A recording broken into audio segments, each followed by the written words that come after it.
Je ne suis pas du genre ni à me plaindre, enfin un petit peu, mais je reste dans la moyenne, ni à me complaire dans la souffrance, enfin je pense que je suis dans la moyenne aussi. Et puis je suis relativement honnête envers moi-même, pareil dans la moyenne. En tous les cas, je vois très bien tous mes points faibles. Mais je sais aussi voir mes qualités. N'allez pas croire que je me victimise.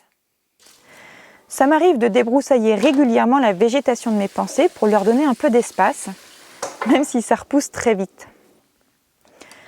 En général, je m'oblige à ne pas me poser de questions quand je me lève, j'essaie juste de remercier d'être en vie, même si certains matins je préférerais n'avoir jamais existé. Bref, ça, ce sont les matinées vivables où je vais bien, où je me convainc de courir vers cette nouvelle journée. Et puis, retournement de situation. Accumulation, galère après galère.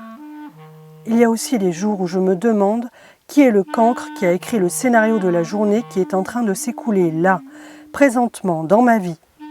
Puis je me reprends, parce qu'en fait, ce n'est pas un cancre, c'est une cancre. Et cette cancre, c'est moi. Franchement, venir au monde pour ça? Il y a les jours où entrouvrir un œil, c'est comme essayer d'ouvrir un volet roulant bloqué pour laisser passer un peu de lumière. Vous voyez? J'entends déjà tous ceux qui vont me dire « Julie, il n'y a pas de lumière sans obscurité ». Bref, ces jours-là où j'ai envie et besoin de pleurer toutes les larmes de mon corps, voire plus, toutes les larmes de l'univers, ces jours-là, je suis d'une lourdeur qui m'hallucine moi-même.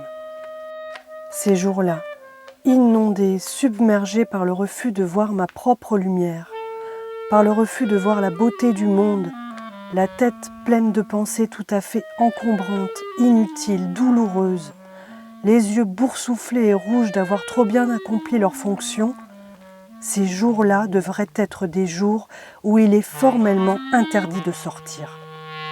Et pourtant, je m'oblige à me confronter au monde extérieur. Il est évidemment inconcevable que je me montre en l'état. Et c'est là que j'emploie l'arme ultime. Pour me donner l'illusion que je suis belle malgré tout et que je maîtrise parfaitement le jeu des représentations sociales, je dégaine le rouge à lèvres. C'en est finalement presque facile. Le rouge à lèvres me permet d'établir une distance, la distance du paraître. C'est juste incroyable. Et là, j'ai droit à des phrases clichés complètement décalées par rapport à ce que je vis. Aujourd'hui, tu es jolie. Ou tu as bonne mine. Ça te va bien. Tu devrais en mettre un peu plus souvent. Pourtant, cette protection s'avère parfois défectueuse. Et là, l'effet peut être terrible, voire dévastateur.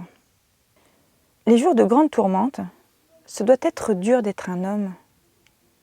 Comment vous faites, vous, pour détourner l'attention ?